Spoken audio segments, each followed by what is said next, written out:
So today we're talking about apps. Now here are my 9 favorite apps for using in New Zealand to assist me with my tramping.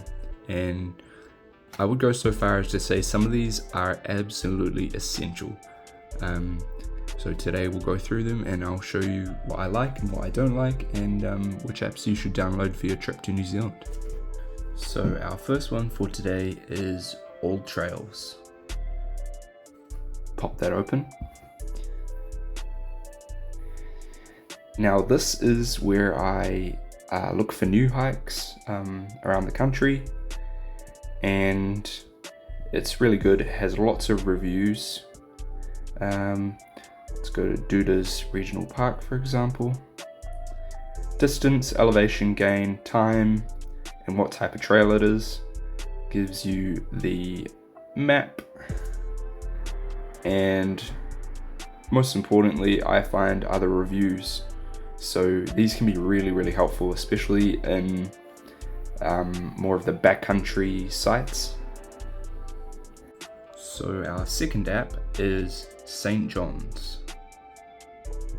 So this is an app we use in emergencies. St. John's are the charity that run the ambulances in New Zealand. So you can see this app has a CPR tutorial, and it just runs you through the process in an emergency, because you can quite easily get flustered.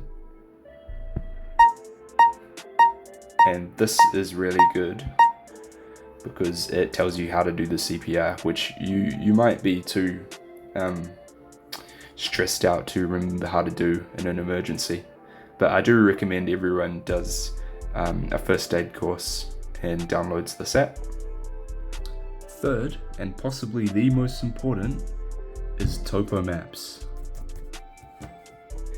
This app is the only one in the entire video that costs money. I think it's 5 New Zealand dollars, but it is worth every single cent. This has gotten me out of quite a few situations. You can get another app for the South Island by the same developers. So let's just go to an area, say Marlborough Forest. I can zoom in and it gives me contours. It shows me where the rivers are. It shows me elevation, and you can see exactly where you are on the map via GPS. Fourth, reading. I like to read books when I'm out camping, and I'll show you what I use. I read them with this free app called Read Era, and I'll go into that now.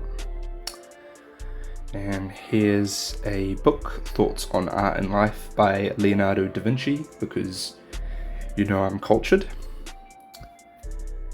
And click up here, click read. And the cool thing is with this app is you can set the color mode. Now you have a bit more control with EPUBs in terms of the text scaling.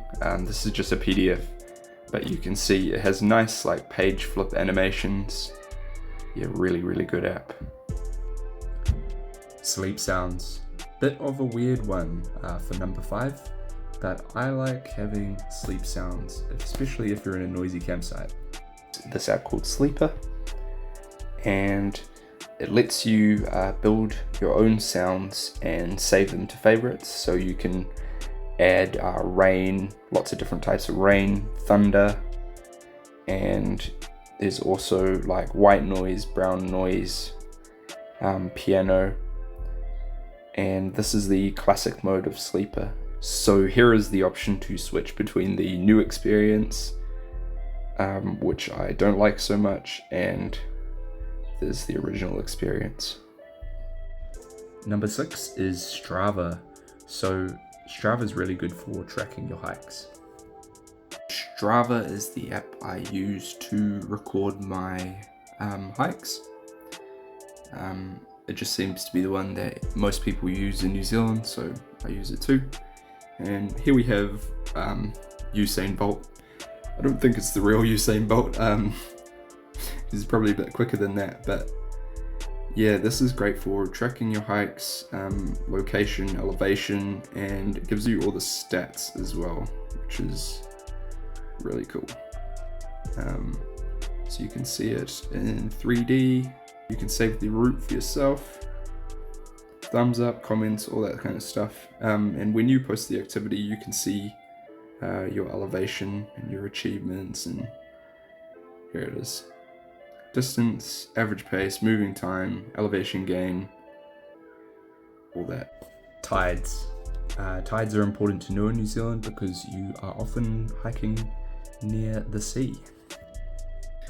If you're walking along the beach or something around a headland, you could get cut off if the tide is out, then comes in when you're not expecting it or not thinking about it. So this app is free and it just lets you see every tide that is going to be for the next 10 years, I think it is, and it's all offline, which is great.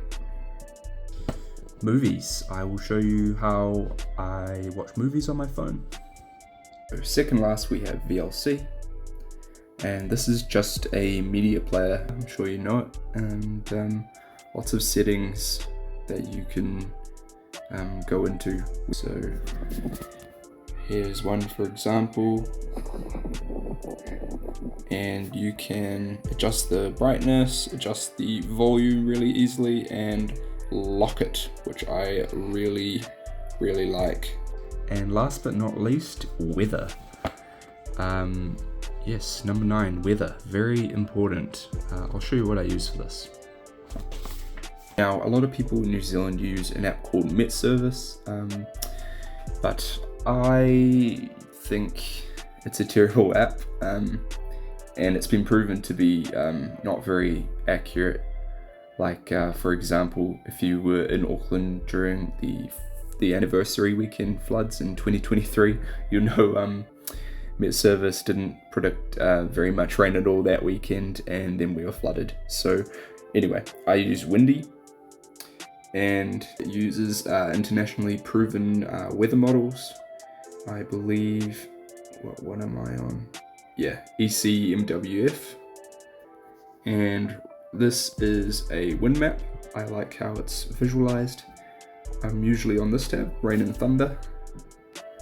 And I can zoom into wherever I am going, and you just hit this little button in the left-hand corner, and you can see the prediction going forward.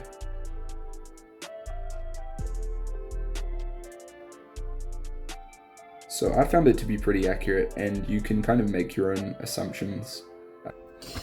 So that was everything I have installed on my phone to assist me with my tramping.